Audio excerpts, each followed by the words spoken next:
Buenos días a todos, que el Señor les bendiga. He llegado al punto donde tengo que usar 2 espejuelos para predicar el sermón. ¿Qué quiere decir eso? No me lo diga, se lo reserva. Le damos, quizá me puede bajar un poquitito la ganancia. Le damos la bienvenida a Crosspoint Español. Mi nombre es Miguel Medina, soy el pastor titular. Le damos la bienvenida especialmente si nos está visitando. A todos los que están con nosotros aquí en esta mañana, muchas gracias por traer la iglesia a este salón. Y a todos los que están viendo la transmisión, muchas gracias por estar en sintonía. Hoy continuamos con nuestra... Me voy a tratar esta voz. Ha pasado un poquito de tiempo después de mi pubertad, así que vamos a ver si me sale mejor. Hoy continuamos con nuestra serie Unánimes, una cultura que hace a Jesús imposible de ignorar. Hemos comenzado el 2024 llevando nuestra atención a la cultura que estamos formando aquí en nuestra iglesia, porque, como les dije el domingo pasado, tan pronto nosotros interactuamos con el mundo que nos rodea, pues ya estamos bajo la influencia de otra cultura. Y la cultura que termine echando raíces en nuestros corazones va a tener un efecto directo en nuestras vidas. Por eso Juan nos exhorta en 1 Juan 2. Dice, no amen a este mundo ni las cosas que les ofrece. Porque cuando aman al mundo, no tienen el amor del Padre en ustedes. Pues el mundo solo ofrece. Me encanta la manera en que lo pone la nueva traducción viviente. Dice, el mundo solo ofrece un intenso deseo por el placer físico, un deseo insaciable por todo lo que vemos y el orgullo de nuestros logros y posesiones. Eso es lo que ofrece el mundo y eso es lo que todos queremos conseguir, ¿verdad? Pues la Biblia nos dice, nada de eso proviene del Padre, sino que viene del mundo. ¿Y usted sabe cuál es el problema con las cosas del mundo? Nos dice aquí, este mundo se acaba junto con todo lo que la gente tanto desea. Me estoy copiando esta ilustración de uno de mis mentores, pero ese televisor por el cual usted se peleó en el Black Friday, en cuestión de par de años, va a terminar al frente de su casa esperando por el trozo de la basura. Este mundo se acaba junto con todo lo que la gente tanto desea, pero el que hace lo que a Dios le agrada vivirá para siempre. Por eso es necesario que nos preguntemos qué tipo de cultura estamos formando aquí cuando nos juntamos. Si es una cultura que es informada por la palabra de Dios y también es informada por la misericordia que hemos recibido, o si simplemente estamos exportando la cultura del mundo y la estamos aplicando aquí. ¿Cuál de esas dos cosas estamos haciendo? Es importante que sepa que esto es algo que todos nosotros tenemos que tener en mente, porque sea que usted sea miembro de Crosspoint Español o no es miembro, si usted lleva tiempo compartiendo con nosotros, usted contribuye y usted tiene influencia sobre nuestra cultura. ¿Se da cuenta de eso? Por esa razón, esta serie nos exhorta a que busquemos formar lo que voy a llamar una cultura celestial. Esa es la mejor aproximación. En inglés lo llaman gospel culture. Y no hay, lo trato, las traducciones más literales como que no caen. Cultura celestial es como que más. Vamos por esa. Vamos a formar una cultura celestial, una cultura que comienza con un corazón humilde. Eso es cuando nosotros nos damos cuenta de la realidad de que tenemos una naturaleza pecadora. Usted se había enterado de eso, ¿verdad? Que usted por naturaleza es pecador. Y por lo tanto, nosotros nos quedamos cortos de la perfección de nuestro Dios y Creador. Pero cuando también nos damos cuenta del tesoro que tenemos en Jesús, cuando vemos que el sufrimiento y la muerte de Jesús en la cruz pagaron esa deuda imposible que tenemos con Dios, cuando esa gracia fluye a nuestros corazones, pues la consecuencia es que de nosotros fluye espontáneamente una cultura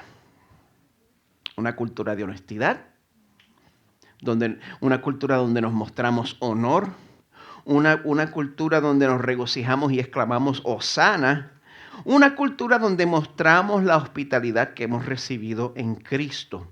Esa es una cultura que hace a Jesús imposible de ignorar, porque le demuestra al mundo que el Evangelio es verdad. Yo no sé cuántos de ustedes saben del campo de la apologética. Le voy a dar una definición a prisa. Es la práctica de defender la fe en un debate, la apologética. Yo soy bien fanático de ese campo, a mí me gusta mucho eso. Pero con el tiempo me he dado cuenta de que para el mundo que nos rodea a nosotros, lo más persuasivo que existe es cuando la iglesia vive en una cultura celestial. Esa es una apologética más poderosa que yo ganar cualquier debate. En su libro El Evangelio, el pastor Ray Ortlund escribe lo siguiente: las iglesias centradas en el Evangelio son prueba viviente de que la buena noticia es cierta, de que Jesús no es una teoría, sino que es real, ya que nos devuelve nuestra humanidad. En su doctrina, cultura, palabras y hechos, una iglesia así hace visible la humanidad restaurada que solo Cristo puede dar. El domingo pasado aprendimos que el primer paso que nosotros necesitamos tomar para formar esta cultura celestial, el primer paso es vivir vidas de honestidad.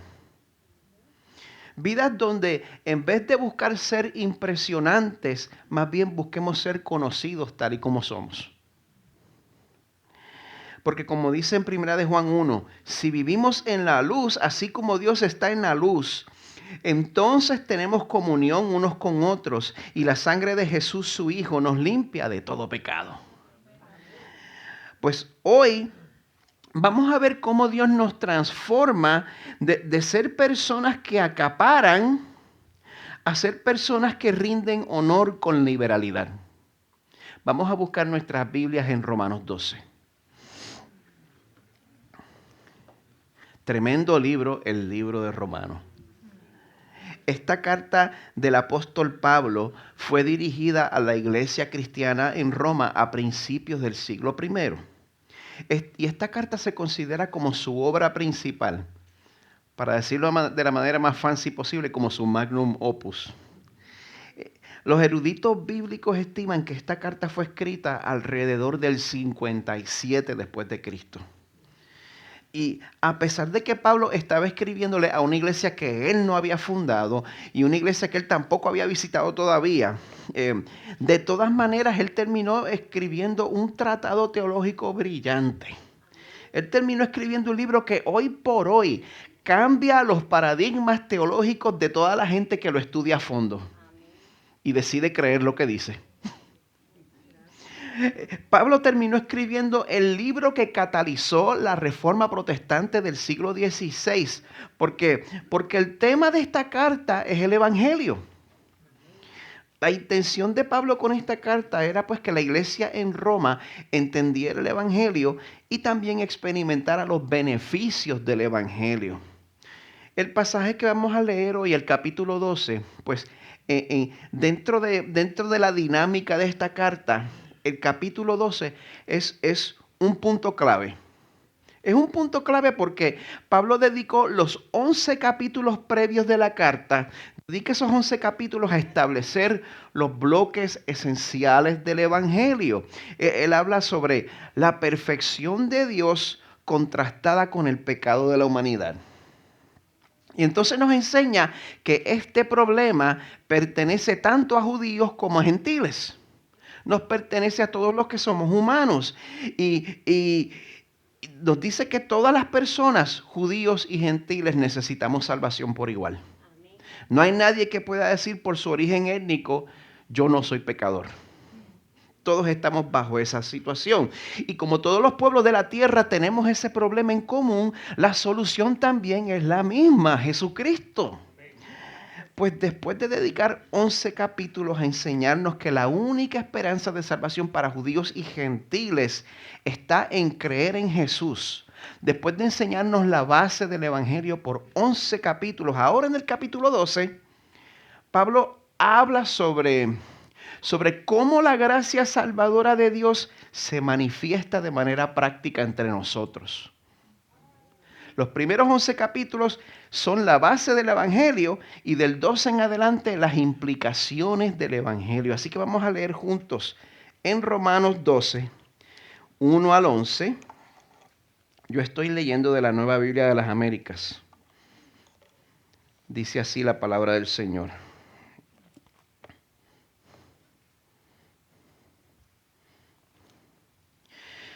Por tanto, hermanos, les ruego por las misericordias de Dios que presenten sus cuerpos como sacrificio vivo y santo, aceptable a Dios, que es el culto racional de ustedes. Y no se adapten a este mundo, sino transfórmense mediante la renovación de su mente, para que verifiquen cuál es la voluntad de Dios, lo que es bueno y aceptable y perfecto.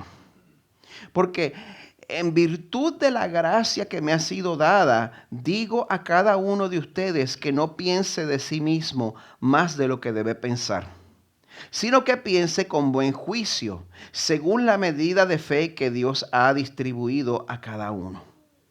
Pues así como en un cuerpo tenemos muchos miembros, pero no todos los miembros tienen la misma función, así nosotros que somos muchos, somos un cuerpo en Cristo e individualmente miembros los unos de los otros. Pero teniendo diferentes dones, según la gracia que nos ha sido dada, usémoslos. Si el de profecía, úsense en proporción a la fe. Si el de servicio, en servir. O el que enseña, en la enseñanza. El que exhorta, en la exhortación. El que da, con liberalidad. El que dirige, con diligencia. El que muestra misericordia, con alegría. El amor sea sin hipocresía, aborreciendo lo malo, aplicándose a lo bueno. Sean afectuosos unos con otros con amor fraternal, con honra, dándose preferencia unos a otros. No sean perezosos en lo que requiere diligencia, sean fervientes en espíritu, sirviendo al Señor. Vamos a llegar hasta ese punto. Esta es palabra del Señor para nosotros. Padre que estás en los cielos, Señor, tú estás llamando a esta congregación a vivir una cultura que está a 180 grados de oposición al mundo en que nos rodea. Señor, a pesar de lo que el mundo piense de nosotros, es un privilegio reflejar tu hermosura. Gracias, Señor, por ese privilegio. Espíritu Santo, pedimos que nuestra meditación diaria nos recuerde las muchas misericordias que hemos recibido de nuestro Padre.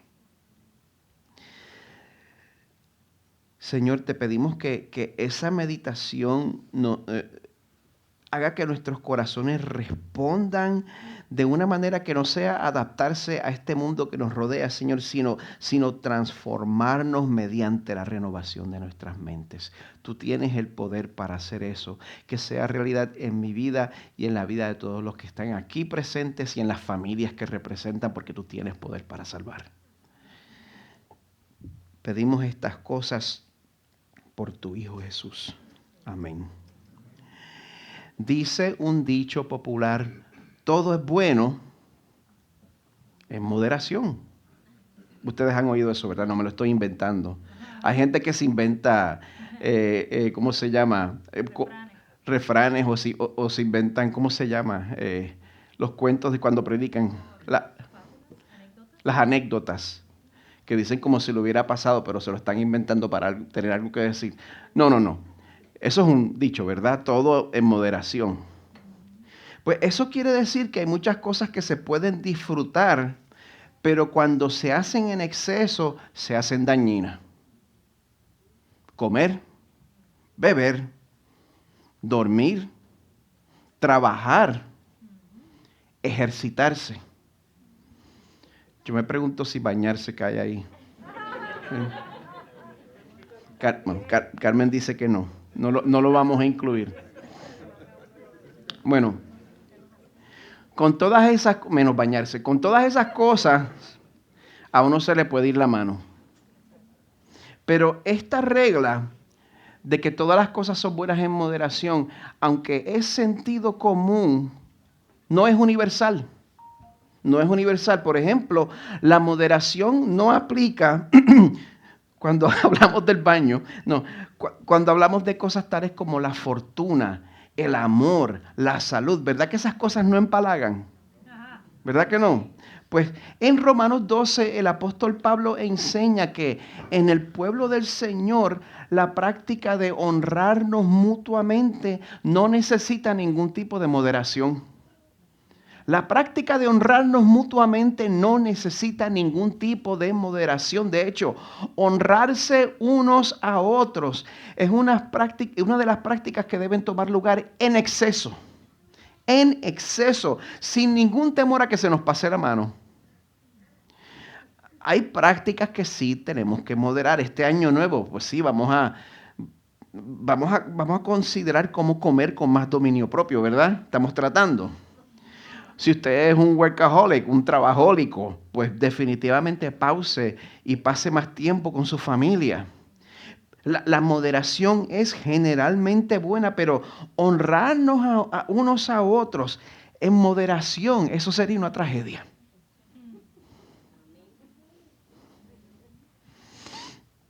¿Cómo podemos evitar esa tragedia de honrarnos en moderación? ¿Me están siguiendo, verdad? ¿Cómo podemos evitar esa tragedia? Bueno, vamos a comenzar definiendo lo que es esa práctica, honrarnos mutuamente. Honrarnos mutuamente es cuando reconocemos en persona y en público. En persona y en público. Cuando reconocemos las evidencias de la gracia de Dios en nuestras vidas. Y yo creo que nos va a ser de ayuda darnos cuenta desde el principio que ese anhelo que hay en nosotros, ese anhelo que hay dentro de nuestros corazones de recibir honor, eso no es necesariamente malo. El uno desear ser honrado no es necesariamente malo. Romanos 2 dice que Dios pagará a cada uno conforme a sus obras, a los que por la perseverancia en hacer el bien buscan gloria, honor e inmortalidad. Dice que Dios pagará vida eterna. Dice eso. Así que ese anhelo de uno recibir honor es un deseo que Dios redime dentro de su pueblo, dentro de los que le pertenecen a Él. Y el primer paso para redimir esta práctica, el primer paso para convertirnos en una comunidad que muestra honor mutuamente, el primer paso es darnos cuenta del honor que ya hemos recibido de parte de Dios.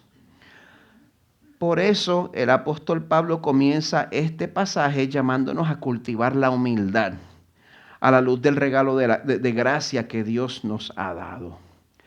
Recuerden lo que les dije.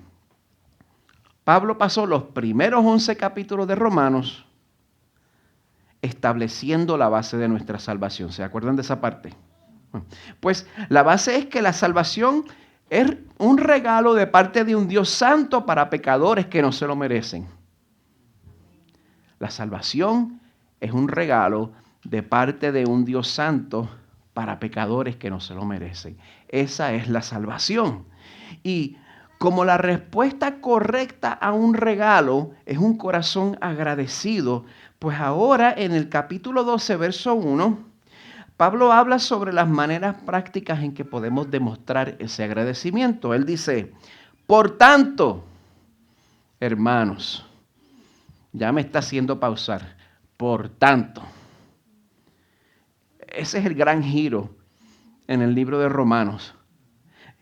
Está diciendo, mire, dense cuenta de todo lo que Dios ha hecho por ustedes. Dense cuenta de que la perfección, la santidad y la integridad de Dios hacen resaltar nuestra naturaleza pecadora. De la misma manera, cuando yo estoy junto a otro hombre que mide 6 pies, pues la gente nota, oye, Miguel, te ves bien bajito. Pues, la santidad de Dios hace resaltar nuestro pecado. Dense cuenta de que si Dios nos mandara a todos aquí al lago de fuego, Él estaría siendo justo.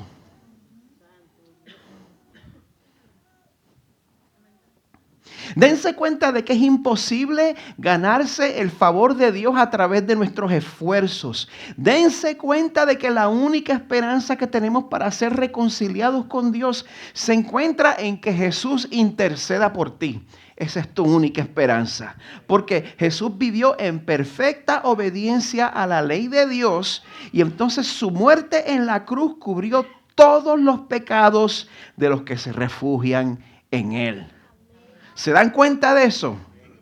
Por tanto, hermanos, les ruego por las misericordias de Dios, dice. Las misericordias en plural. O sea, que si hacemos un inventario en nuestras vidas, tenemos que admitir que las misericordias que hemos recibido de Dios han sido varias y han sido frecuentes.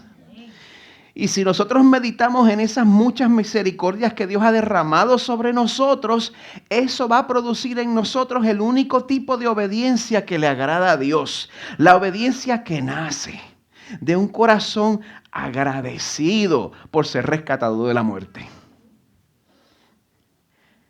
Pues ese agradecimiento produce un nivel de obediencia a Dios que la culpa no puede producir. Un nivel de obediencia que es radical, que es sacrificado. Por eso Pablo exhorta a los cristianos en Roma a que presenten sus cuerpos. Presenten sus cuerpos, y esta acción de presentar no es algo que hacemos solo una vez, es una práctica, es un estilo de vida, que nosotros presentemos nuestros cuerpos como sacrificio vivo y santo, aceptable a Dios. Cuando se sacrifica un animal, el animal sobrevive. Eso resulta en la muerte del animal. Pero cuando los que hemos recibido el regalo de la salvación sometemos nuestras mentes y nuestros cuerpos a obedecer a Dios, el resultado de ese sacrificio es vida. Y cuando Pablo dice que este estilo de vida es el culto racional de ustedes, eso significa que cuando nosotros pensamos en lo que Dios ha hecho por nosotros, pues dedicar nuestras vidas al servicio de Dios es la única decisión que hace sentido. Amén. Dedique su vida al servicio de Dios. No se conforme con quedarse en los márgenes. No se conforme con quedarse en los márgenes. Averigüe los dones que el Señor le ha dado y averigüe cómo usted puede servir a su iglesia. No se quede en los márgenes. Porque como vamos a ver, todos nos necesitamos. Bueno, la próxima exhortación de Pablo es que no nos dejemos arrastrar por la corriente de la cultura. Pero cuando Pablo nos dice en el verso 2, no se adapten a este mundo, pues adaptarse a este mundo, eso puede tener muchas interpretaciones válidas y verdaderas. Muchas. Pero para propósitos del mensaje de hoy, la corriente del mundo que estamos llamados a resistir es la tendencia a olvidar que somos un cuerpo. ¿Qué sucede? Vivimos en un gran país y vivimos en un gran sistema de gobierno, por el cual yo doy gracias al Señor, en el cual aprendemos la individualidad. Lo cual es tremendo cuando usted viene de un país en el cual eso está prohibido. Pero el concepto de la individualidad mata a la comunidad en el pueblo del Señor. Nos necesitamos unos a otros. Y eso se nos olvida porque la vida en comunidad es difícil.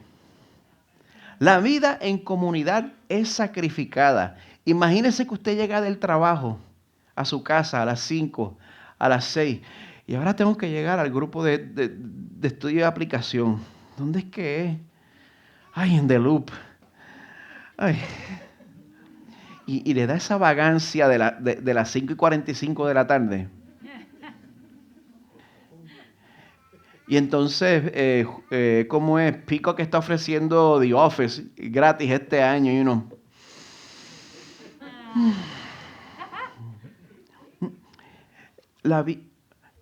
Cuando usted pone eso a un lado y busca a su comunidad, mira, la vida en comunidad no es fácil, es sacrificada y lo natural es que nosotros nos aislemos a vivir dentro de un suburbanismo americano, en el cual llegamos a nuestras casas, se abre el garaje, metemos el carro, se cierra el garaje, no saludamos a nadie y vemos televisión hasta la hora de acostarnos. Pero los que han recibido las misericordias de Dios tienen un llamado diferente. ¿Quién ha recibido aquí las misericordias de Dios? Su llamado es diferente.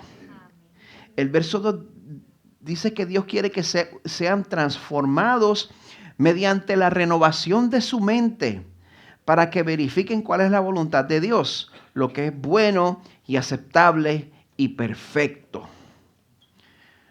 La renovación de nuestras mentes. ¿Cuándo ocurre eso? Eso ocurre cuando el Espíritu Santo abre nuestros corazones a la palabra de Dios. Ahí es que nuestras mentes son renovadas. Y la palabra de Dios nos informa en esta mañana que el peor enemigo de la cultura celestial es el orgullo. El peor enemigo de la cultura celestial es el orgullo. Mi propio corazón de nacimiento y el mundo que me rodea me enseñan. ¿Qué me enseñan? Primero yo, segundo yo, tercero yo.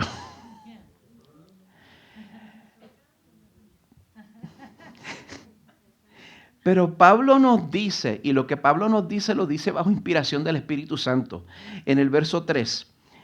En virtud de la gracia que me ha sido dada, digo a cada uno de ustedes que no piense de sí mismo más de lo que debe pensar, sino que piense con buen juicio, según la medida de fe que Dios ha distribuido a cada uno. Eso no se parece mucho a lo que aprendo en la cultura que me rodea. O sea, que si nos damos cuenta del regalo generoso, de la medida de fe que hemos recibido, ¿cuánta fe ha recibido usted? Si usted ha recibido a Jesús como su Salvador, usted ha recibido una fe que salva. Usted ha recibido una medida de fe generosísima. Y cuando nos damos cuenta de esa medida de fe, eso nos da un regalo. Eso nos da el regalo de la conciencia propia. Eso es algo que si usted es cristiano y el Espíritu Santo mora en su corazón, usted tiene acceso a tener conciencia propia, a conocerse usted mismo como es. No el concepto que yo me hago en mi mente de quién es Miguel Medina, la leyenda. No. La conciencia propia nos ayuda a conocernos tal y como somos. Y esta conciencia nos enseña a tener un concepto sobrio de nosotros mismos, un concepto saludable de nosotros mismos. Un concepto de nosotros mismos que se da cuenta de la manera en que el orgullo mata a la comunidad. El autor C.S. Lewis, en su libro Mero Cristianismo, él escribe lo siguiente: el orgullo no encuentra placer en poseer algo, sino en poseerlo en mayor cantidad que el vecino. Lo que nos enorgullece es la comparación, el placer de colocarnos por encima de los demás. Una vez que desaparece el elemento de competencia, el orgullo deja de existir. Así somos. Por esa razón, en vez de estar viviendo en comparación unos contra otros, la voluntad de Dios, lo que es bueno y aceptable y perfecto, es complementarnos unos a otros en el servicio que ofrecemos al cuerpo del Señor. Complementarnos. Versos 4 y 5. Pues así como en un cuerpo tenemos muchos miembros, pero no todos los miembros tienen la misma función, así nosotros que somos muchos, somos un cuerpo en Cristo e individualmente miembros los unos de los otros. Esto es tan interesante. Dios es tan deliberado con todo lo que hace. Dios diseñó el cuerpo humano de manera que nos da a nosotros lecciones sobre la interdependencia. El cuerpo humano nos enseña a nosotros el concepto de la interdependencia. Hay lagartijos que cuando le cortan la cola, les crece otra. Dios no nos diseñó así. Con los humanos, algo tan pequeño como perder el dedo chiquito del pie resulta en una pérdida de balance al caminar. Amada iglesia, eso ilustra cómo cada uno de ustedes tiene una manera irreemplazable de servir al cuerpo del Señor. Amén. Y cuando usted no está sirviendo, deja un boquete. Versos 6 al 8. Pero teniendo diferentes dones, según la gracia que nos ha sido dada, usémoslos. Si el de profecía, ese no, porque ya cesó. ¿Dice eso? No dice eso. Si el de profecía, úsese en proporción a la fe. Si el de servicio, en servir. O el que enseña, en la enseñanza. El que exhorta, en la exhortación. El que da, con liberalidad. El que dirige, con diligencia. El que muestra misericordia, con alegría. ¿Usted se da cuenta de esa diversidad de funciones y de dones? Es bien interesante porque Dios, que es el que reparte los dones de acuerdo a su voluntad. Yo no recuerdo ir a una repartición de dones en el cielo y hacer una solicitud. Si se me perdió, por favor, déjeme saber cuándo es el próximo. Pero Dios reparte los dones de acuerdo a su voluntad y Él permite que algunos contribuyan de una manera sobrenatural a través del don de profecía. Y también permiten, mientras que otros vamos a contribuir a través de dones más convencionales. Enseñanza, generosidad, liderazgo. Te pregunto, ¿de qué manera te ha equipado Dios a ti para que sirvas a su pueblo? Si estás aquí sentado oyendo mi voz, esta pregunta es para ti. ¿De qué manera te ha equipado Dios a ti para que sirvas a su pueblo? Él te llama en esta mañana a que avives ese don. Aviva ese don y ten contentamiento en la manera en que Él te ha capacitado para contribuir a la iglesia. Ten contentamiento en la manera en que Él te ha capacitado para contribuir a la iglesia, porque si nosotros codiciamos el ministerio de otros, el ministerio que no nos corresponde, vamos a olvidar las misericordias de Dios. Y vamos a buscar acaparar la honra que no nos pertenece. Cuando el llamado de Dios es que nosotros vivamos para compartir el honor que hemos recibido. No acaparar, compartir. Aquí Pablo nos describe cómo vivir de esa manera. El verso 9 dice, el amor sea sin hipocresía, aborreciendo lo malo, aplicándose a lo bueno. Ese llamado a amar sinceramente y sin hipocresía es un gran desafío. No sé si usted se da cuenta del gran desafío que esto es, porque yo lo he visto en el mundo, lo he visto en el trabajo, pero creo que en la iglesia también he visto a la gente mostrar cariño fingido. Señor te bendiga.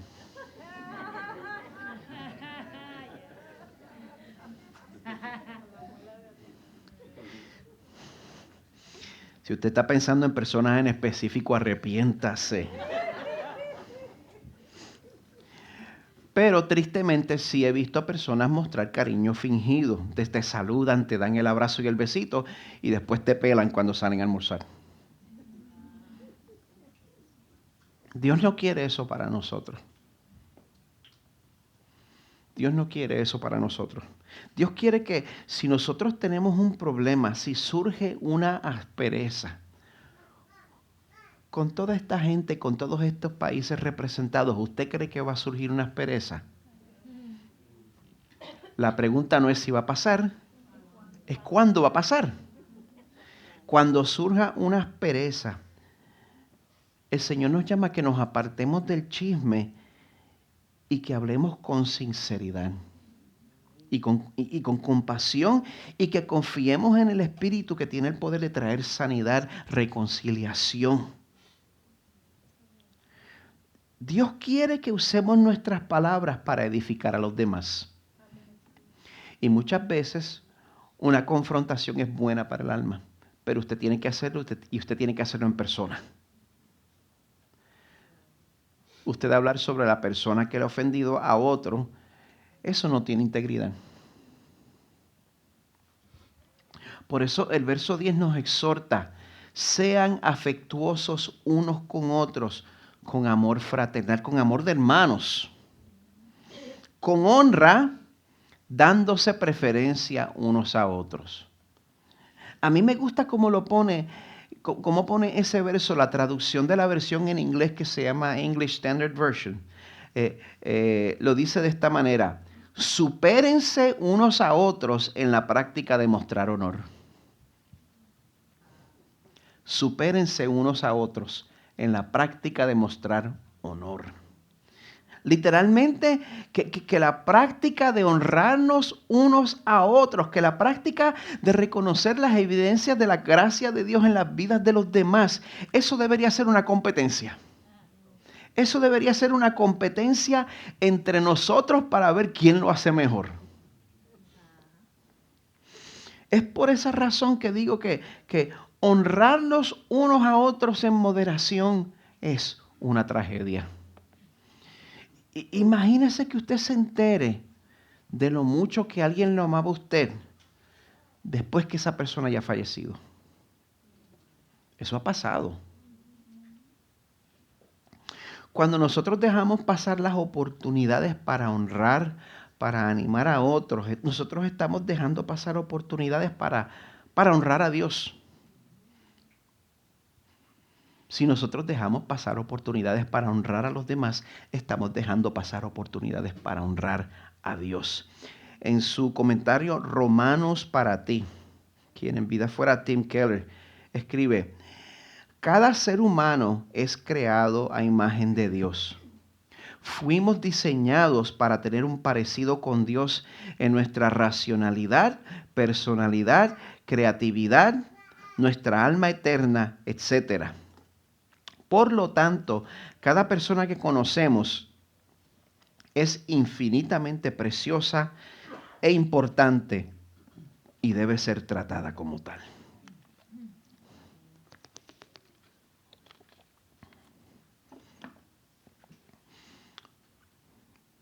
A mí me ayuda que me recuerden eso. Porque yo no sé si usted se ha enterado, en la iglesia hay personas que son difíciles de amar. Y dentro de la iglesia hay personas que muy probablemente me encuentran a mí difícil de amar. Así que eso nos debe llevar a preguntarnos, ¿podemos ver la imagen de Dios en las personas que encontramos difíciles de amar? ¿Puede usted ver la imagen de Dios en las personas que usted encuentra difíciles de amar? Si yo no puedo ver evidencias de gracia en las almas que Dios ha salvado, el problema no son ellos. El problema soy yo. Porque en vez de dar honra como Dios manda, yo la estoy acaparando. Por eso Dios nos llama a que dejemos de estarnos mirando los ombligos y nos ocupemos en cumplir lo que Él nos llama a hacer. Dice el verso 11, no sean perezosos en lo que requiere diligencia. Sean fervientes en espíritu, sirviendo al Señor. Mi oración es que en vez de estar acaparando honra, que recordemos que ya hemos recibido honor abundante a través de Jesús. Y que eso nos da la libertad para dirigir nuestras miradas hacia otras personas, para así reconocer la gracia de Dios en la vida de nuestros hermanos y de nuestras hermanas. Amén. Bueno, el equipo de adoración puede pasar y tomar sus lugares.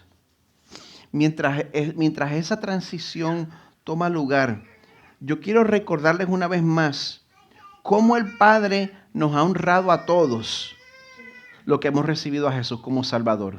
¿Usted quiere recordar cómo el Padre le ha honrado a usted? Henry quiere. ¿Quiénes recuerdan la parábola del hijo pródigo? Lucas 15, exacto. Básicamente es un hijo que le dice a su padre, mira, dame mi herencia, me quiero ir de la casa. Básicamente le está diciendo, ojalá te muriera. Eso es lo que le está diciendo prácticamente. Se va de su casa, malgasta la herencia en un tipo de vida perdida.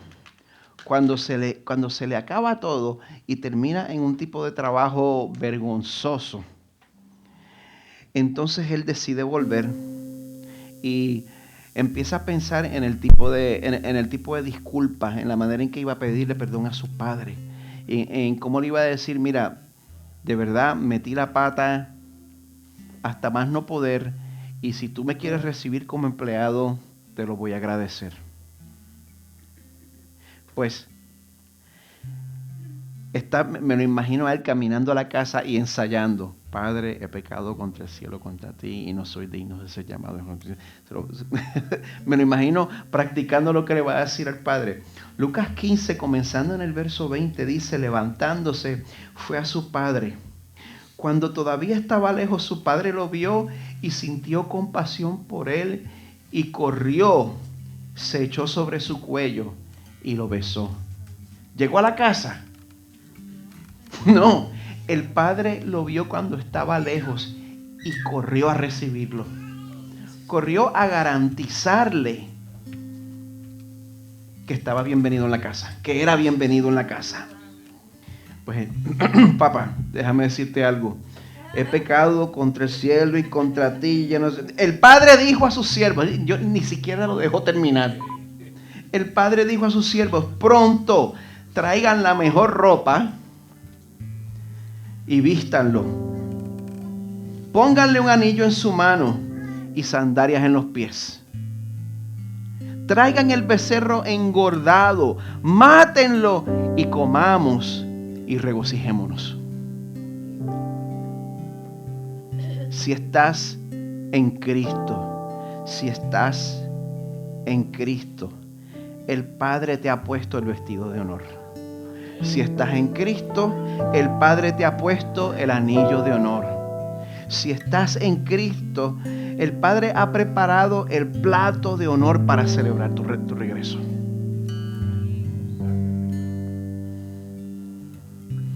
Ahora, si no has conocido a Cristo y estás oyendo estas palabras, mira, el Padre te llama hoy a que vuelvas a casa. Está listo para encontrarte antes de llegar y hacerte sentir bienvenido. Esta reconciliación, ¿saben por qué es posible? ¿Saben por qué es posible que un desobediente llegue a casa y el Padre me reciba?